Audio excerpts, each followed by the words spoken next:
Bismillahirrahmanirrahim. Assalamualaikum warahmatullahi wabarakatuh. Waalaikumsalam warahmatullahi wabarakatuh. Alhamdulillahi rabbil alamin. Hamdan katsiran thayyiban mubarakan fihi wa mubarakan alaih. Kama yuhibbu rabbuna wa yarda. Asyhadu an la ilaha illallah wahdahu la syarika lah. Wa asyhadu anna Muhammadan abduhu wa rasuluh. Allahumma shalli wa sallim wa barik ala habibina wa syafi'ina wa maulana Muhammadin sallallahu alaihi wasallam wa ala alihi wa ashabihi ajma'in. Wa qala Allah ta'ala fil Qur'anil Karim wa huwa asdaqul qailin. A'udzu billahi minasyaitonir rajim. Bismillahirrahmanirrahim. Thumma awrasnal kitaba min ba'dil ladzina istafainahum min ibadina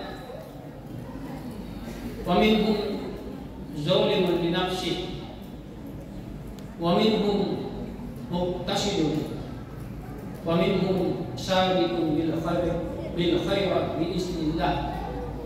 Dzalikal huwal fadlul kabir. Subhanakallah ilma lana illa ma 'allamtana innaka antal alimul hakim. Wa la haula wa la quwwata illa billahil aliyyil azim. Alhamdulillah jemaah sekalian, malam ini di malam-malam 10 terakhir bulan Ramadan, kita masih diberikan kesempatan oleh Allah untuk sama-sama banyak berlomba-lomba berbuat kebaikan. Sebagai manusia biasa juga, sama-sama kita banyak memohon ampun kepada Allah. Sebagaimana manusia biasa juga yang tidak sempurna, sama-sama kita berusaha untuk mau belajar memperbaiki diri. Demi semuanya itu untuk mendapatkan keutamaan rahmat Allah dan kecintaan Allah kepada hamba yang dikehendakinya. Jamaah sekalian, sebagaimana apa yang tadi saya telah di awal pembukaan yang saya telah membaca ayat surat Fatir ayat 32 kalau tidak salah. A'udzu billahi minasyaitonir rajim. Bismillahirrahmanirrahim. Tsumma awrasnal kitaba min ba'dina alladzina istafainahum min ibadina faminhum zalimun li nafsihi wa minhum muqtasidun wa minhum sabiqun bil khairat bi idznillah. Dzalikal huwal fadlul kabir. Kemudian aku wariskan Alkitab Al-Quran ini kepada di antara daripada hamba-hambaku. Nah, di dalam penjelasan ayat ini Allah memberikan 3 kriteria.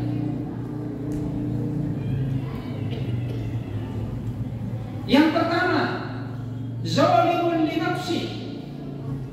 Yang kedua, muqtasidun. Yang ketiga, sabiqun bil khairat bi idznillah.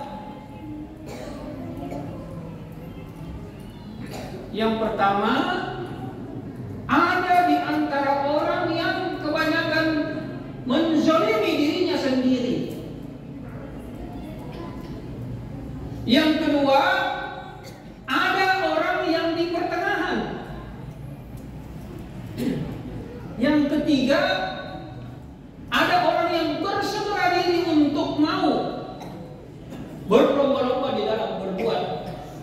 kebajikan.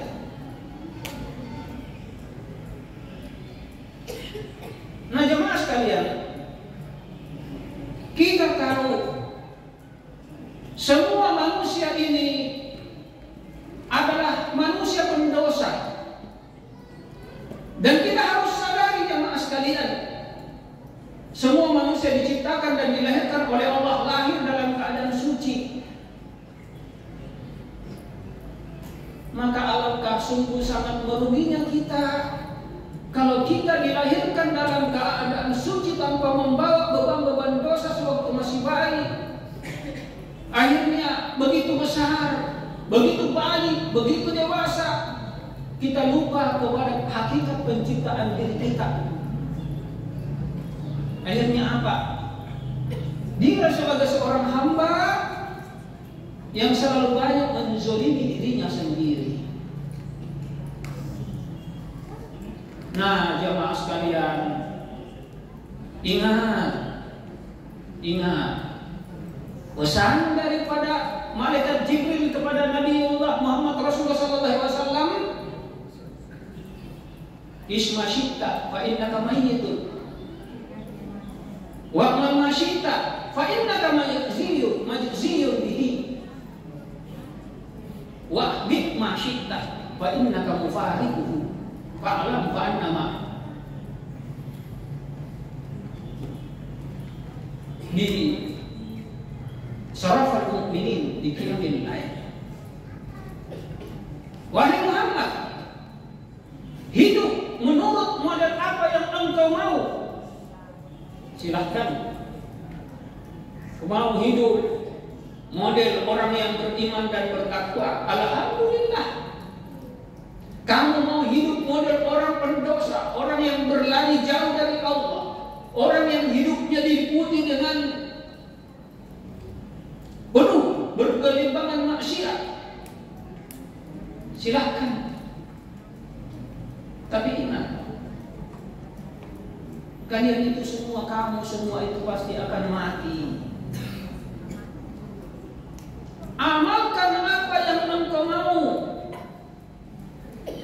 Silakan engkau berbuat baik, silakan engkau berbuat fujur, silakan engkau berbuat fasik, zalim, silakan engkau berbuat kedustaan, silakan engkau berbuat kecurangan misalkan. Ya,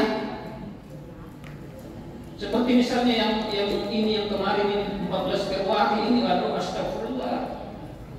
Silakan, bebas kamu puas. Di dunia kamu bisa berbuat dengan sekuat tenagamu, dengan materimu, dengan duniamu, dengan kekuasaanmu. Tapi pada suatu saat engkau masuk ke dalam lubang kuburan, engkau akan diambil nyawamu. Kamu akan bertekuk lutut di hadapan Allah. Alaihissallahu yahkamul hakim. Allah sebaik-baik mahkamah hakim. Kamu tidak akan bisa berbuat apa-apa.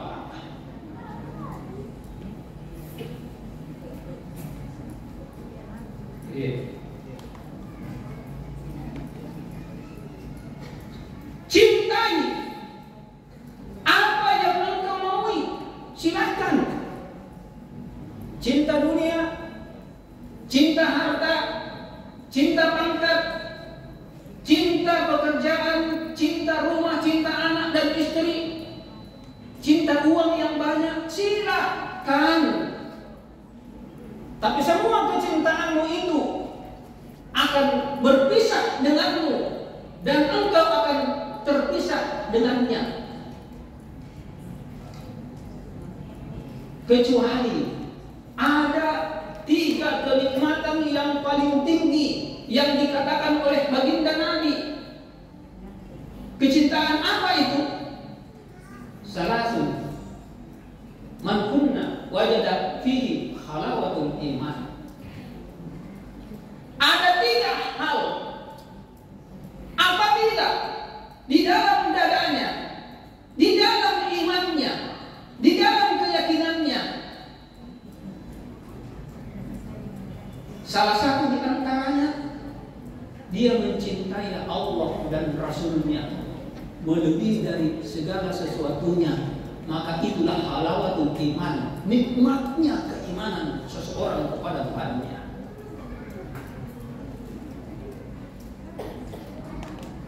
ini pesan harus kita sadari semua jemaah sekalian, sebagaimana apa yang pernah waktu Umar bin Khattab. Oke, mau lari lagi keluar dari pembahasan. Oke, sebentar itu saya buka. Yang kedua, ada orang yang muktasidun, ada orang yang setengah-setengah. Biasa kadang keluar masuk imannya, ya, karena memang itu kata Nabi, imannya seorang hamba Allah, seorang mukmin itu kadang yasdadu wa manqus. Kadang dia bertambah, kadang dia berkurang.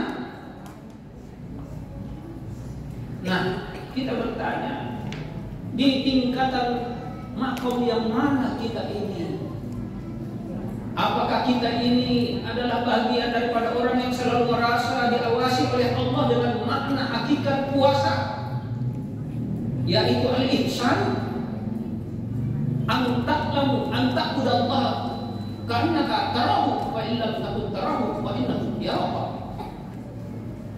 Ihsan itu kita menganggap bahwa kita itu selalu dipandang, dilihat, disaksikan oleh Allah.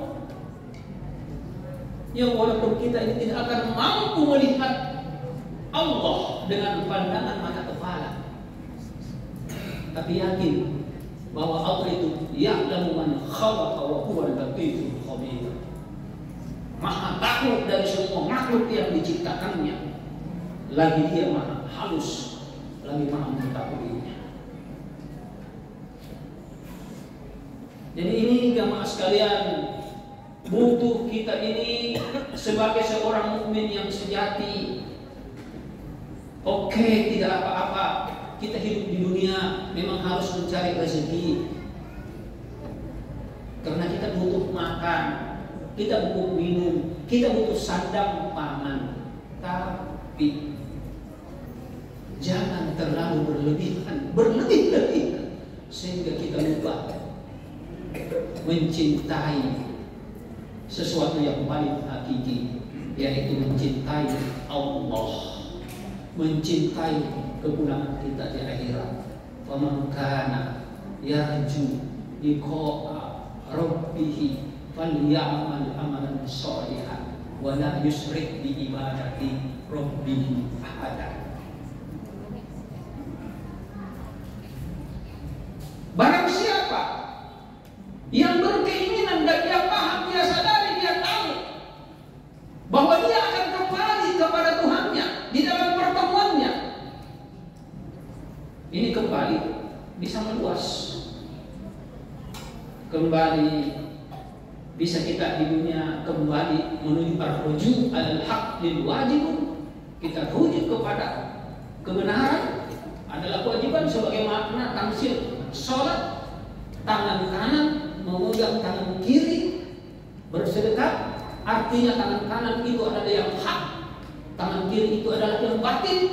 Jadi dimanapun kita berada, yang hak harus lebih kita kedepankan daripada kebatilan. Arinal haqqa warzuqna tiba'ah wa arinal batila warzuqna ijtinabah. Tunjukkan kebenaran, beri kekuatan untuk kami ikut kepadanya. Tunjukkan kepada kami kebatilan, beri kekuatan kepada kami untuk menjauhinya. Nah, ini sikap seorang mukmin.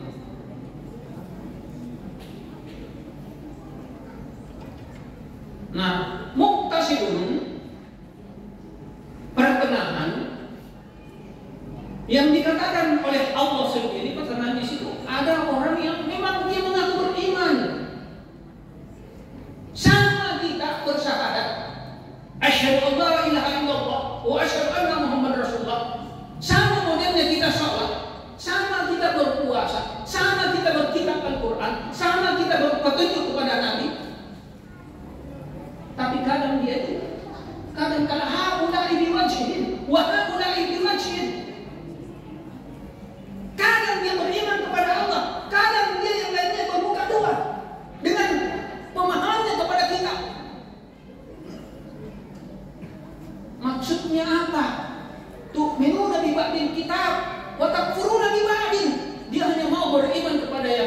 sebahagian kitab dan mengkufuri yang lain sebahagiannya. Atau di dalam istilah, saya tidak berani menuduh seseorang itu munafik, fasik, zalim, tapi ini kata Al-Quran. Saya buka tadi rekam, saya mau rekam tapi saya ada di depan yang sudah jadi. Saya hari ini bagaimana? Artinya apa? Seorang yang mukmin itu, ini kata Allah, maaf, ini kata Allah, kasih dulu pertengahan. Seorang yang mukmin itu bagaikan seperti huruf alif, lurus, dia tegak berdiri dalam kelurusan dan kebenaran, seperti tamsilnya Al-Quran, Al-Furqan, bisa dapat membedakan mana yang baik dan mana yang buruk. Kalau seseorang yang sudah bersyahadat, yang dia tahu Allah dan Rasulnya, mencintai kebaikan, mencintai kebenaran, mencintai kejujuran, mencintai yang namanya takut untuk berbuat dusta dan curang misalnya. Tapi kalau seseorang itu yang mengaku beriman, tapi dia senang dengan kedustaan itu, bahkan dia membela, perlu dipertanyakan keimanannya tentang wala tuti'il mukadzibin waddu law tudhinu wa yudhilun atau wa yudhilul mutaffifin. Jangan kamu ikuti orang yang berdusta, yang membuat engkau bisa lemah dan kamu mau dilemahkan. Mau dilemahkan apa? Oh, mungkin dia lemah, Ustaz. Ayo buang. 1 triliun kasih kok. Saya kasih uang 1 miliar. Imannya sudah meradami. Keberaniannya nyalinya untuk yang namanya tamsilnya sholat ini hak selalu tetap di nomor 1 kan daripada kebatilan. Akhirnya apa? Inilah orang-orang yang wa minan nasi may yaqulu amanna billahi wa bil yawmil akhir wa ma hum bimu'minin yukhadi'una Allah wa rasulahu wa yukhadi'una illa anfusahum wa ma yashkurun. Dia menuduh Allah. Orang yang mengaku beriman, padahal menurut Allah kamu imanmu masih setengah-setengah. Karena ini yang dikatakan Nabi SAW. Orang yang beriman yang sejati, dia lebih mencintai Allah dan Rasulnya. Dia lebih mencintai akhirat. Dia lebih mencintai kebaikan dan kebenaran. Dan dia lebih mencintai sebagaimana apa yang Allah cinta, sebagaimana apa Rasulullah cinta dari kebaikan dan kejujuran itu. Itu dia. Bukan tasidun, ya, pertengahan. Wah, saya memang harus bicara itu. Oke, saya singkatkan saja. Kemudian yang terakhir, faminhum sabiqun bil khairat. Dan di antara hamba Allah yang dipilih darinya, dari sisi Allah, ada orang yang selalu bersegera diri dalam banyak berbuat kebaikan. Biidznillah, dengan izin Allah. Yang demikian itu adalah keutamaan yang besar yang Allah berikan kepada hamba-Nya yang dirahmati. Jadi mudah-mudahan jamaah sekalian, kita ini termasuk yang dikatakan oleh Allah, berfastabiqul khairat ilallah marji'ukum jami'an wa yunabbiukum bima kuntum ta'malun. Kita semua ini kenapa perlu untuk berbuat baik, berlomba-lomba, karena semua akan dikembalikan. Semua apa yang kita lakukan, amalkan akan dimintakan bertanggung jawab di hadapan Allah. Yang penting saya katakan tadi, jangan dikasihan. Ini bukan saya. Jangan dipelihara sifat munafik. Jangan dipelihara sifat fasik. Munafik mendekati di fasik. Fasik itu tahu kebaikan kebenaran, tapi dia masih tetap mengamalkan. Munafik itu dia cinta kepada kefasikan, bahkan membelanya. Jangan. Orang yang beriman yang sejati yang Al-Quran adalah alladzina amanu wa lam yalbisu imanahum bizulmin ulaika lahumul amnu wa ulaika humul muhtadun. Orang yang beriman sejati, sebagaimana dia tidak mau mensyirikkan Allah dengan menuhankan dan meminta bantuan selain Allah, misalnya minta bantuan jin dan sebagainya, bersekutu dengan Allah. Tapi ini maksudnya di sini, di dalam keimanannya dia tidak mau mencampurkan antara iman dan kezaliman. Apa itu zalim? Itu tadi fasik, zalim, munafik, dusta dan mencintai kecurangan, membela lagi kecurangan itu. Naudzubillah min dzalik. Nah, inilah mungkin yang saya sampaikan. Ulaika lahumul amn. Mereka lah orang yang mendapatkan keimanan di dalam dirinya. Wa hum muhtadun. Dan mereka itulah orang yang mendapatkan petunjuk. Mudah-mudahan kita sadar Quran ini furqan pembeda. Kalau seorang mukmin itu tidak bisa membedakan mana yang baik dan yang benar, mana yang diredam dan dibenci Allah, berarti dia masih mendekati sifat kemunafikan. Subhanallah wa bihamdihi, subhanakallahumma rabbana wa bihamdika, nasyhadu an la ilaha illa anta wa nastaghfiruka wa atubu ilaik. Subhanaka rabbika rabbil izzati amma yasifun, wassalamun alal mursalin, walhamdulillahi rabbil alamin. Assalamualaikum